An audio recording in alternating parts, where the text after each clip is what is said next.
Bakit kaya may mga pulis? Mga lahat mga preso. Tsaga ng GMA. Oo. Tsaga ng GMA. Artista yun. Tanong mo. Ito, reporter. Tanong reporter. Mo. Reporter yan. Oo. Saan yung Julius Babaw? Julius Babaw. Ayan. Yung nasa GMA yan. So ayan guys, may biglang dumating po ng mga opisyalis po ng PNP dito sa mismong bahay ni Sara Diskaya.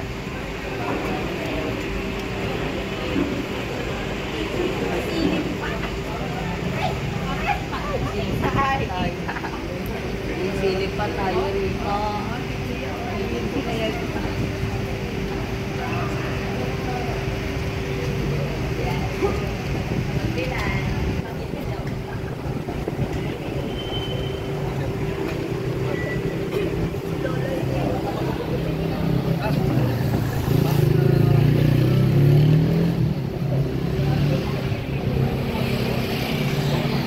Yung cellphone, hindi ko alam na saan yung camera. Basta nakakalito, no? Sana itigil na nila ang corruption katulad ng 5 bansa sa mundo. Tayo, baka may biglang lumabas? Baka biglang may lumabas? Wow, ang laki, sabi ni Sir Bontilaw. Yan. Sana kumanta siya kung sino mga congressman ang tungkol. Sana nga may sana nga may mangyari, sabi niya Bontilaw. Hindi yan madaling bawiin, may ari-arian ni protector sabi po niya Cirila Magabo. Saan yan sa Pasig, boss? Sabi po niya Kael Really? Dito po sa sa may Bangbang, sa may Pasig Palengke. Ipagtanong lang po niyo yung Iglesia ni Cristo. At itanong niyo na din po yung St. Gerald Construction. Dito lang po magkatabi lang po sila.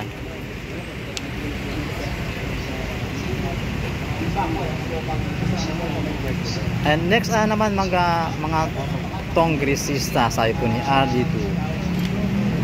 Galing sa pera ng bayan, pinagpapagawa ng bahay na yan, sabi po ni Bontilaw. May tao pa sa bahay, sabi ko ni Sir Rehinald Magada. Ayan. Meron pong mga dito, empleyado, pero hindi po natin sure kung nandito po si Sara Diskaya, sir. Ayan, ibalik sa taong bayan ang pera.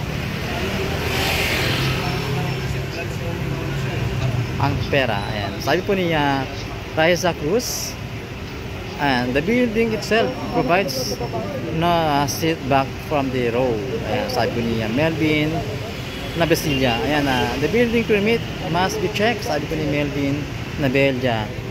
Itong isa po, sir, itong isang building na ito, itong naka-focus po, ito po yung chinek ni Sir Vico Soto.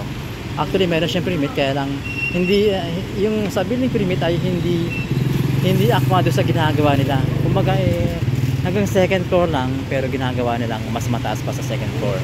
Kaya po hinold po yung pagpapagawa po ng building. So tabi po tayo. Ay, pumasok na po sila. Ay, nagtatago yan si Diskaya nung pandemic, di man lang namigay ng kayamanan niya. Ayan, sabi po ni Sir Cirila Magabo. Pilot, kainit. Kainit. Tayo.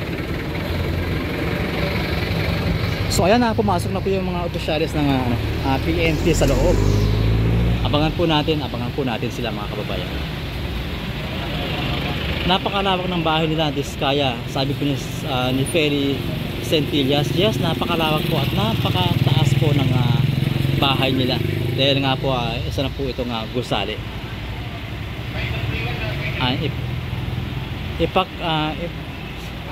Ipakonfiscate niyan. Nagbayad kami ng buwis, sabi po ni Ma'am Edna Medina. Yes po, dapat po i-confiscate po ito or bawiin po ng gobyerno. Kuya, hindi yan. Mali kayo ng pinuntahan. Sabi po ni Shumerly Mel Sharkey. Ayan, hi daw po sabi ni Yet Castillo. Ayan, kabila ng bahay. Good day po. Yes po, Sir Nico Pascual. Magkabilaan po ang bahay. Actually, hindi po siya bahay. Building po siya. Magkabilaan po ang building. Ayan, napakarami.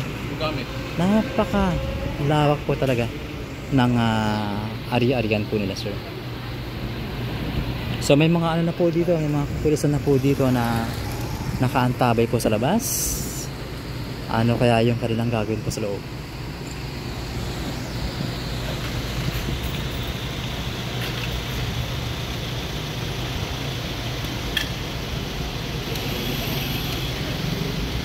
Ayan, hi daw po sabi ni Miss Francisca Basada. Ganit yan sa kwarta ng bayan dapat niyang pipiskahin. Pera yan ng tao. Sabi ko ni Sir Salvador Tan.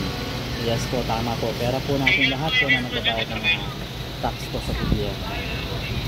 Kapag bigyan ninakaw, walang kulong. Kapag paldero ninakaw, may kulong. Kapag hindi, parehas ang batas. Sabi ko ni Bench TV. Yes nga po, isang pinakamalas nga lang po. Kapag nagnakaw kayo, kulong pa kagad. Itong bilyon walang kulong. Grabe ang gobyerno natin.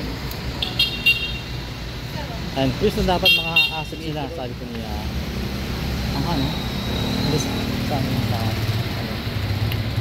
Sa mga client yan. May drone dyan. Hello mga tao. Nagkapalibay na. Sinasabi ko.